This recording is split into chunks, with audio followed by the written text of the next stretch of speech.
ये खास रिपोर्ट।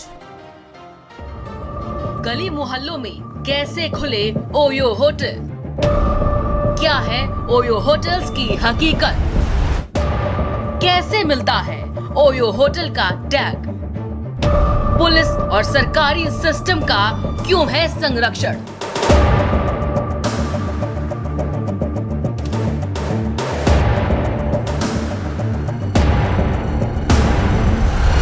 एक होटल के संचालन के लिए अप्रूव्ड मानचित्र पर इमारत की जरूरत होती है।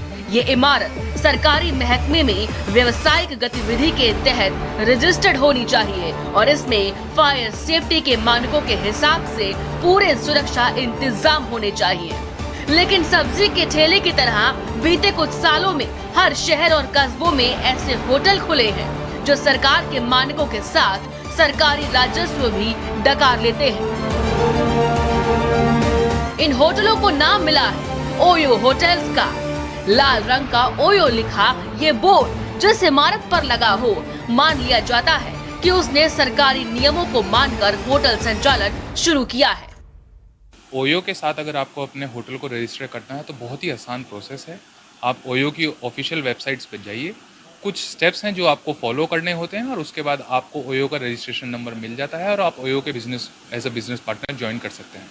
पर सबसे ज़रूरी जो चीज़ है वो है सरकार द्वारा स्थापित मानकों को आप फॉलो कर रहे हैं। जो सरकार द्वारा मान्यता जो मानक हैं अगर आप उन्हें फॉलो कर रहे हैं तो आप ओयो क्या किसी भी, चाहे आप booking.com पे चाहें या मेक माई ट्रिप पे चाहें, किसी पे भी आसानी से अपने होटल को लिस्ट कर सकते हैं।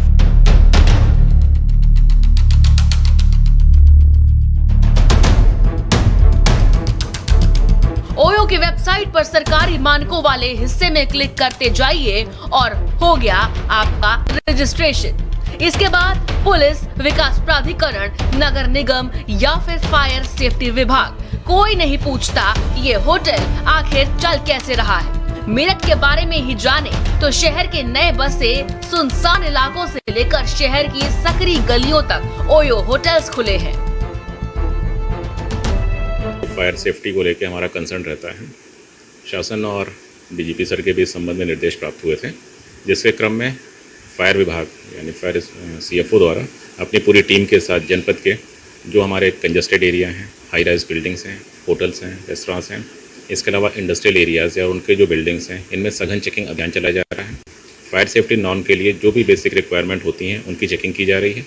जहाँ पे ये नॉर्म पूरे नहीं हो रहे हैं उनको नोटिस जारी की जा रही है और उनको निश्चित समय दिया गया है जिसके अंदर उनको सारी कमियां पूरी करने के लिए निर्देशित कर दिया जा रहा है। मशरूम की तरह उगे ओयो के लाल बोर्ड वाले ये होटल शहर की सुरक्षा को भी बड़ा खतरा है। खुद पुलिस और खुफिया एजेंसियां मानती हैं कि इन अवैध होटल्स में एंटी सोशल एलिमेंट्स का जमावड़ा होता है, लेकिन इन अवैध होटलों से होने वाली मोटी कमाई के चलते इन पर कभी भी हाथ नहीं डाला जाता। मेरठ शहर के सकरे गली मोहल्लों से लेकर शहर के आउटर इलाके तक इस तरह के ओयो होटल्स की तादाद हजारों में है। ये होटल्स बेसिकली युवा मिलन केंद्र के तौर पर इस्तेमाल किए जाते हैं, लेकिन इनमें एंटी सोशल और एंटी नेशनल एक्टिविटीज के भी बड़े खतरे हैं। बावजूद इसके पुलिस विभाग, फायर विभाग और विकास प्राधिकरण के अफसर और कर्मचारियों का संरक्षण इन होटल के मालिकों को हासिल है और इसी वजह से ये होटल ऐसी इमारतों में चल रहे हैं जहां पर इनका संचालन हो ही नहीं सकता। कैमरा सहयोगी सानू के साथ में नरेंद्र, भारत समाचार, मेरठ।